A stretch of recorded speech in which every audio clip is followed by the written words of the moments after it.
Well, welcome everybody. We appreciate everybody coming out today. I guess I'd just like to start and express how excited we are to announce Scott's arrival here for the organization, and certainly his wife Kim. We welcome you as well. And you know what I guess I'd like to say from the beginning is, over the last several weeks, I had a chance to personally spend a lot of time with Scott, and we talked about a lot of different things. And the more time I spent with him, my admiration for his philosophies about how to build winning teams, how to build winning organizations and sustain them, his thinking along those lines really made a strong impression on me, and in some ways I think aligned with the criteria and the values and the types of players and the types of character that we want to be about organizationally. And so as we went through our varied conversations, it became quite apparent that we were very aligned philosophically about what we want this organization to represent, what we want this team to look like, et cetera, et cetera. And I think Scott brings a great skill set to our organization as a head coach. I could talk on and on about the good things he'll bring. I think Go ahead. Here I go. I think his ability to teach and to instruct and to, tactically prepare teams to be as prepared as they can be to try to win basketball games. And I think that's something that Scott really excels at. I think that's something that our team needs right now and will benefit greatly from. And I also think that, we talk a lot about culture here and trying to instill a winning culture with winning habits and structure and accountability, and I think those are all things that Scott does top notch. So we're very excited to have him. It's a great day for the organization, and with that I would like to formally announce Scott Skiles as the new head coach of the Magic. Thank you.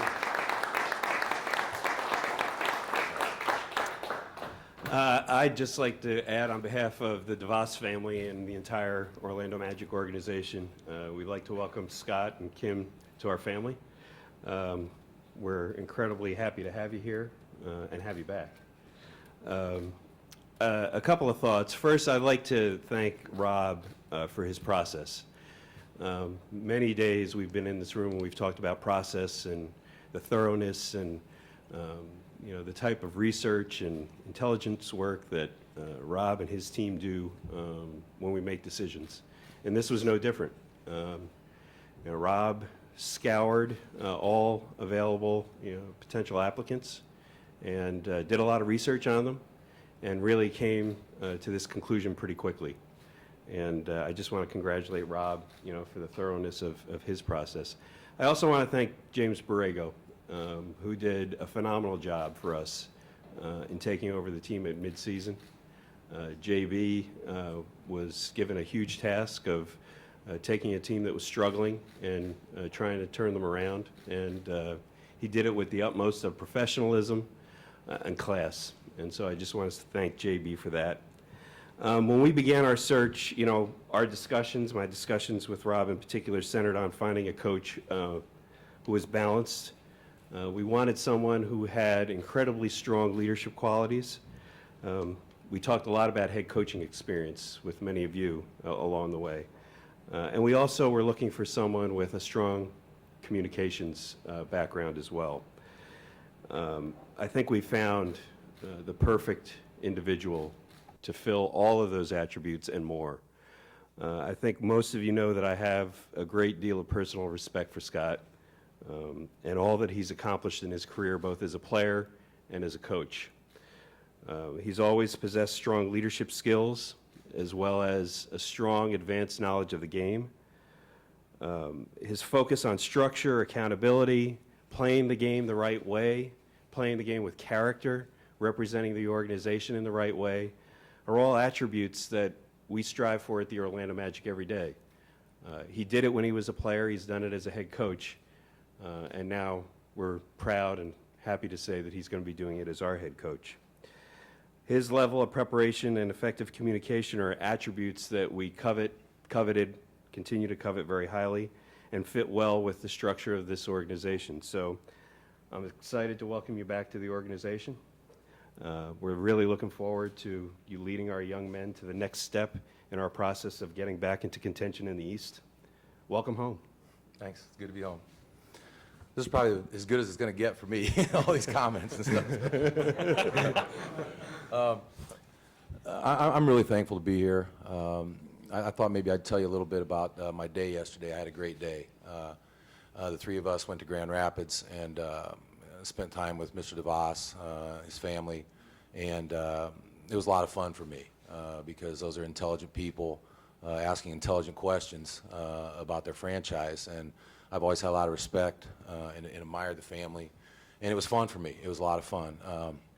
This is the biggest crowd I've spoken in front of since I went to the Fortress of Solitude, so I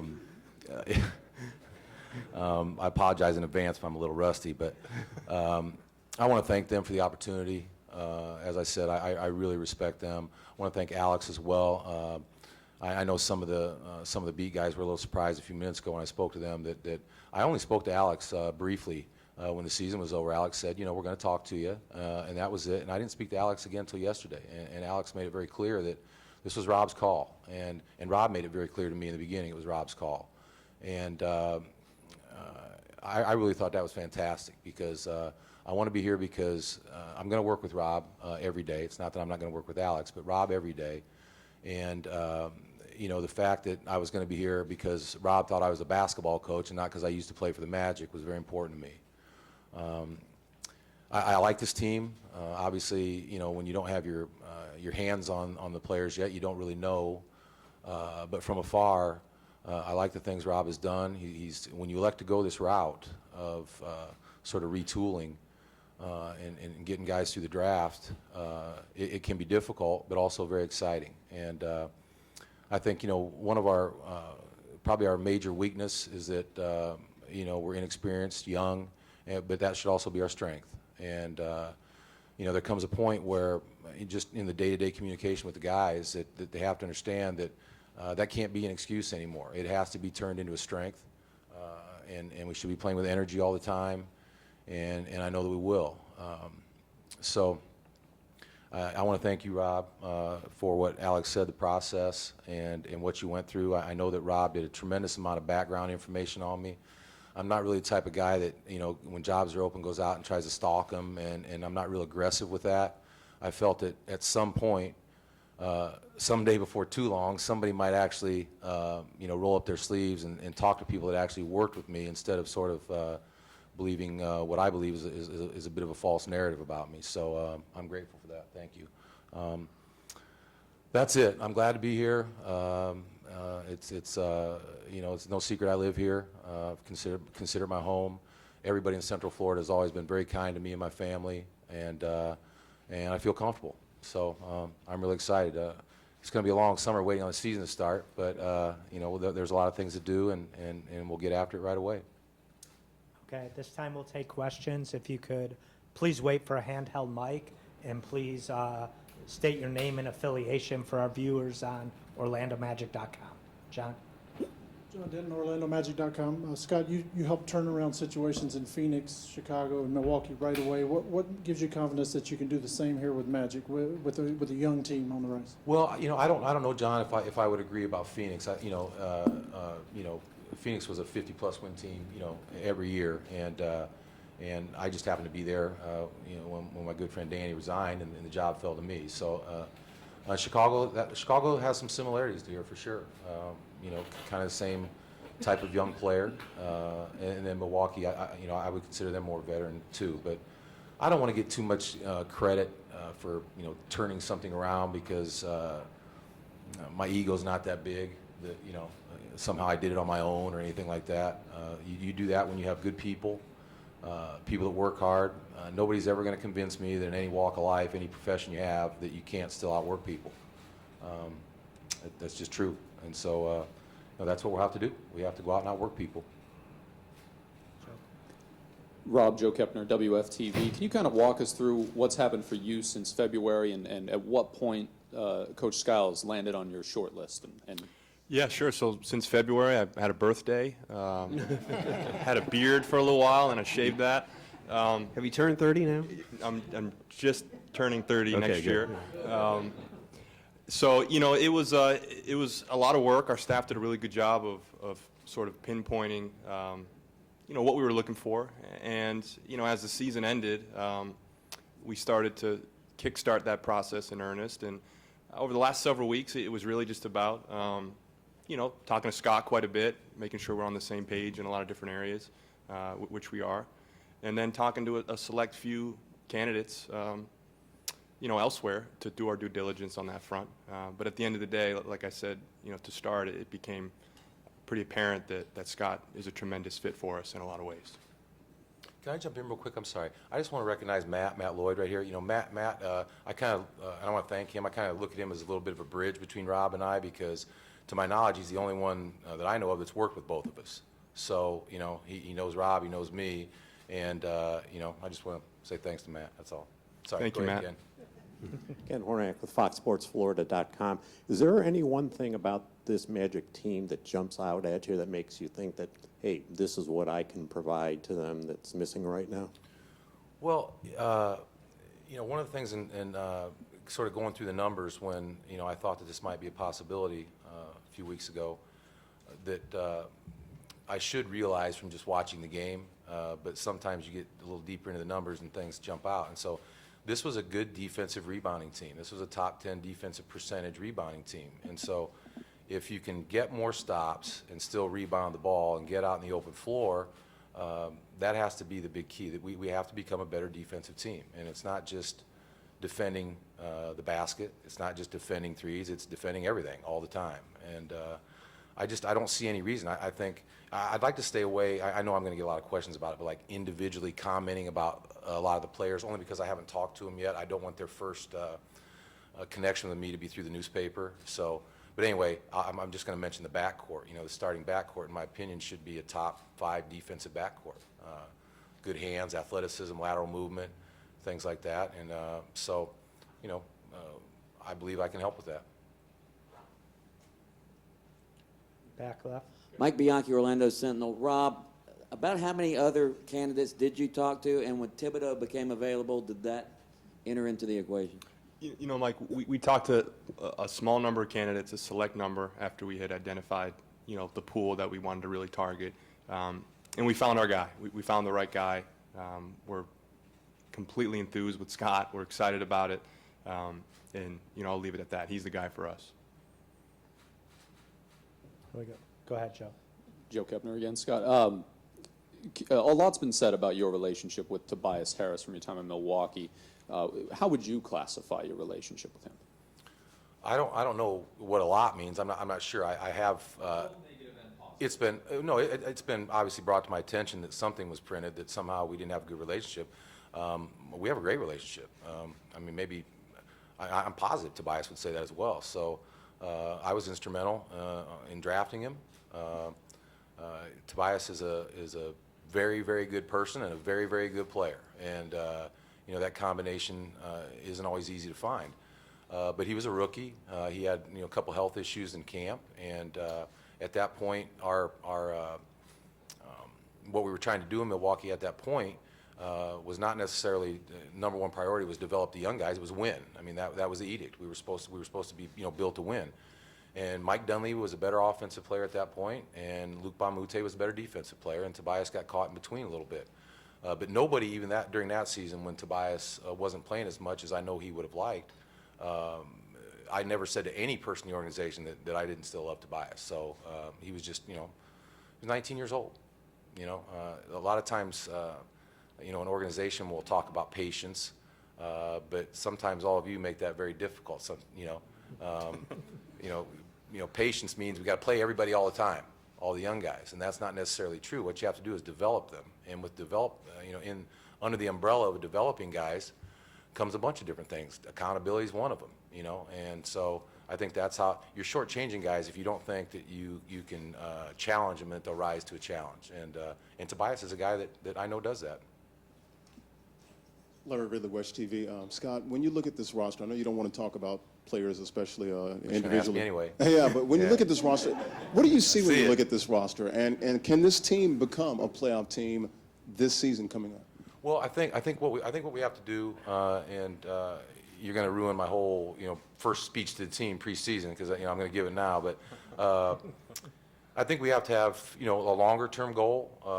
And what I mean by longer term is in the season, at the end of the season, where we want to be. But we also have to break it down into a bunch of different areas. We need to go from a bottom 5 defensive team, and I'm going to aim high and say a top 5 defensive team. We're going to raise that bar really high. And so I think, if we focus day to day on those little goals every day, that, we want to have a winning record. And the reason I don't want to just say the playoffs is because playoffs? Almost said it. Almost did. Sorry, AI. Sorry, AI. I knew he was going there. Is because, and it may not continue this way, but you've been able to have a losing record and make the playoffs in the East.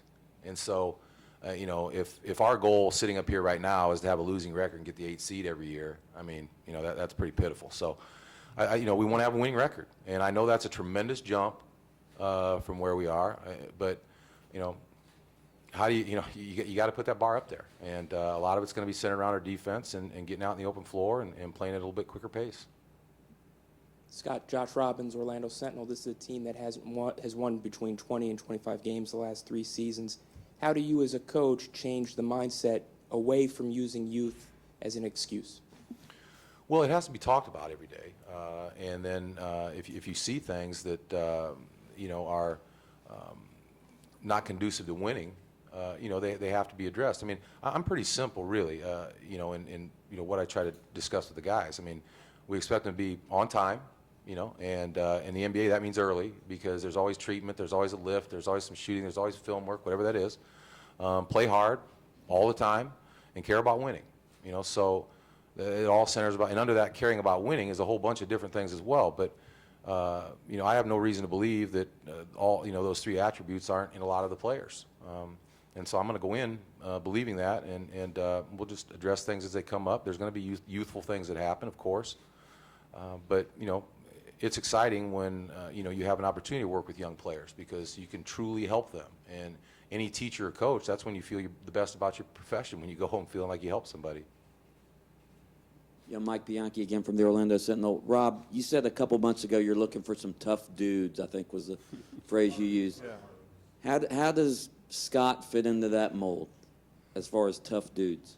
Well, I just think that, I don't want to speak for Scott, but I think one of the core beliefs he has about how to win in sport, but especially basketball, is through competitiveness, toughness, and intelligence.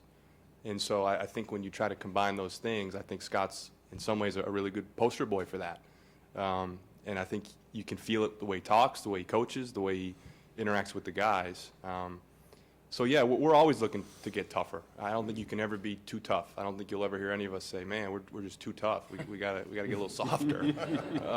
I just don't think that's going to happen. So yeah, I think it's a seamless fit in that regard. Scotty Pat Clark from WESH. Does any of this seem even the slightest bit surreal to you? I know it's been years since you played here, but when you were playing for the Magic, was there even a small part of you that wondered, geez, one day I might be the head coach of this team? Not really. I did like the old building better than this one, though, I have to say. They don't get it, do they? They just don't get it. They don't get that one. No, not really. I never really thought about that. I mean, only because maybe I didn't think of it because I thought it would be surreal. I don't know. Everybody knows I was joking, right? Don't they? This place is phenomenal. But I didn't think about it too much. When you're an NBA coach, there's only 30 jobs, and they're open often, but unfortunately for the coaches, but people tend to have certain guys that they look at or certain styles they look at, and that eliminates certain guys, and this just happened to be sort of the right place at the right time for me. Scott, Mike Wallace, ESPN.com. You mentioned the false narrative, so to speak, that surrounded maybe your reputation. What did you mean by that, and how are you different from what that narrative was at some of your last stops? Well, the three things I mentioned about being on time, playing hard, and caring about winning. I would say the vast majority of NBA players hit on those. If not all three, two of the three, or whatever.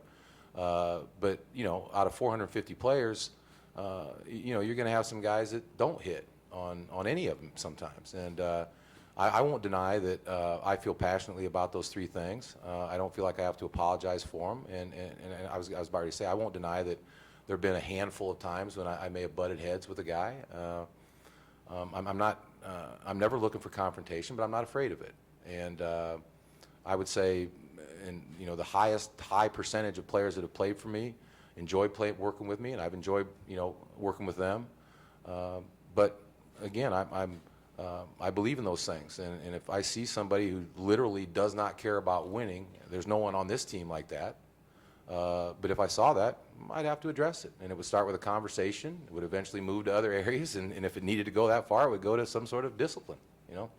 And I really don't feel like I should apologize for that. Coach, Desmina Barton with Bright House Sports Network and News 13. With these 2 years at home, essentially, here in the Central Florida area, how much have you paid attention or been in tune with the Magic? And more or less, when you met with Rob, what did you prepare as presenting your case of why you are the coach and should be the chosen one here at the Magic? Well, I watch the Magic, but I watch, I watch the NBA. I watch the Magic like I watched a lot of teams.